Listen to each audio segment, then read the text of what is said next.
तर मित्रांनो, आज आपण पुन्हा एकदा चाललो गोंदिया. कारण की आपला जो मागच्या वेळेसचा जो काम होता तो आता पण झाला नव्हता. जो आपला व्हॅलिडिटी आता जो मी बनवत आहोत तो पूर्ण झाला नाही. कारण त्यानं मला बहुत हा तिसरा मतलब दुसरी गणो त्यांना वापस पाठवलं नव्हतं आणि हा तिसरा गणो मी वापस झालो. तर आता कोणते डॉक्युमेंट करून वापस पाठवते हे तर मला माहीत नाही. पण आता एक उम्मीद आहे की भाई पाठवून टाकतात. इतक्या ॲटो वगैरे भेटून गेली आणि आता ॲटोनं आपल्याला रेल्वे स्टेशन जावं लागेल. तर इतक्यामध्ये थोडा आपण मतलब वेट करत होतो की थोडा मतलब बंदे भेटल्या पाहिजे ॲटोसाठी म्हणून थोडा वेट करावा लागला. कारण की मग त्याला पण बंदे लागत होते ना.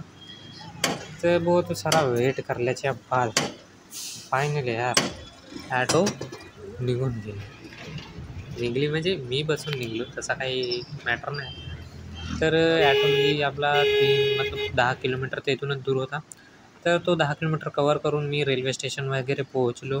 आणि हे आता वरठी म्हणून एक गाव आहे. तिथे रेल्वे भंडारा रोड जंक्शन आहे. तिथे आपण तिकीट वगैरे काढलो आणि आपल्याला ट्रेन पण लवकर मतलब सकाळची ट्रेन आहे तर आपल्याला लवकर लवकर चालावं लागेल. कारण आपली जो ह्या प्लॅटफॉर्मवर येणार आहे त्या साईडच्या तर त्या साईडच्या प्लॅटफॉर्मवर येणार आहे म्हणून आपण त्याच मतलब शिडीपासून त्या साईडला जात आहोत. तर इतका काही जाता जाता आता थोडी मस्ती तर जमते काय बी म्हणा. एकला असं जात राहिला का थोडा मस्ती तर करावाच लागते. इथे आरसे दिसले तर थोडंसं इथे टाईमपास करत होतो मी तर. आणि मग आता का तुझा ट्रेनचा आवाज आला तर आता थोडा लवकर लवकर चालावं लागेल. कारण की अगर ट्रेन नाही सुटली एकदा तर काही डबल तर भेटणार नसे. म्हणून मी थोडा लवकर लवकर इथून जातो.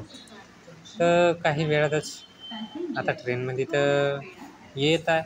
आता पाहू आता ट्रेनमध्ये बसून काय होणार आहे.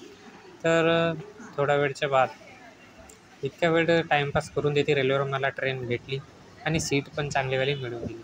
आता थोडासा बाहेरचा नजारा आता व्ह्यू पाहत होतो कसा काय आहे. म्हणजे मला तर काही इच्छा तर होती की आता इस बार आपला जो काम आहे तो सक्सेस होईल.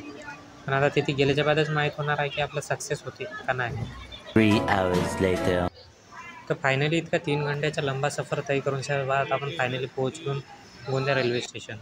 तर इतक्यामध्ये आता मला थोडा लिफ्टची सवारी करायची होती म्हणजे एस्केलेटर म्हणतात त्याला इंग्लिशमध्ये. तर येथे थोडंसं मला भीती वाटत होती कारण हा पहिल्यांदा होती की जात आहो. पण काय ना आपल्या घाबरवून मतलब भेव तर लागत होता पण मजा पण येत होती. जरा थोडा अलगच एक्सपिरियन्स होता पहिली बार मतलब एस्केलेटर सीडीवाली चढणी एक ड्रीमसारखा लागत होता पूर्ण झाला.